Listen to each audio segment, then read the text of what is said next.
এবার যেন আগুনে ঘি ঢালল ইরান। যুক্তরাষ্ট্রের প্রেসিডেন্ট ডোনাল্ড ট্রাম্পের কঠোর হামলার হুমকির মধ্যে মুখের ওপর দেশটিকে উল্টো সাবধান করে দিয়েছে তেহরান।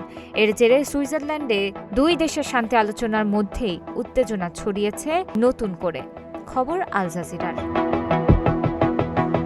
সামাজিক যোগাযোগ মাধ্যম ট্রুথ সোশ্যালে রবিবার দেওয়া এক পোস্টে ট্রাম্প বলেন, লেবাননে ইরান সমর্থিত গোষ্ঠীগুলো বিশেষ করে হিজবুল্লাহ যদি অস্থিরতা সৃষ্টি করা বন্ধ না করে তাহলে ইরানের বিরুদ্ধে আরও কঠোর পদক্ষেপ নেওয়া হবে।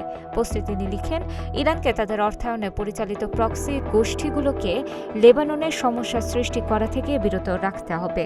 তারা যদি তা না করে তাহলে আমরা গত সপ্তাহের তুলনায় আরও কঠোরভাবে আঘাত হানব। ট্রাম্পের এই বক্তব্যের পরপরই প্রতিক্রিয়া জানান ইরানের পার্লামেন্টের স্পিকার মোহাম্মদ বাঘের গালিবাফ।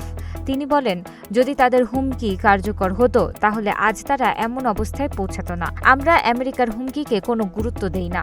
তাদের বক্তব্য দেওয়ার ক্ষেত্রে সতর্ক হওয়া উচিত। আমাদের সশস্ত্র বাহিনী সম্পূর্ণ প্রস্তুত রয়েছে এবং প্রয়োজনে ভিন্নভাবে জবাব দিতেও সক্ষম। এদিকে সুইজারল্যান্ডের বুর্গেনস্টক রিসোর্টে শুরু হওয়া শান্তি আলোচনাকে ঐতিহাসিক বলে উল্লেখ করেছেন মার্কিন ভাইস প্রেসিডেন্ট জেডি ভান্স। তিনি বলেন, এই আলোচনা দুই দেশের সম্পর্কের নতুন অধ্যায়ের সূচনা করতে পারে। তিনি বলেন, এখন প্রশ্ন হলো আমরা একসঙ্গে কত দূর এগোতে পারি। আমরা কি নতুন অধ্যায় শুরু করতে পারবো এবং মধ্যপ্রাচ্যের সম্পর্ককে স্থায়ীভাবে পরিবর্তন করতে পারবো নাকি পুরনো পথেই ফিরে যাব। গত সপ্তাহে যুদ্ধ বন্ধের লক্ষ্যে উভয় দেশের মধ্যে একটি প্রাথমিক সমঝোতা চুক্তি স্বাক্ষরের পর এই আলোচনা শুরু হয়েছে। যুক্তরাষ্ট্রের প্রতিনিধি দলে রয়েছেন ভাইস প্রেসিডেন্ট জেডি ভান্স, ট্রাম্পের জামাতা জ্যারেড কুশনার এবং বিশেষ দূত স্টিভ উইটকফ।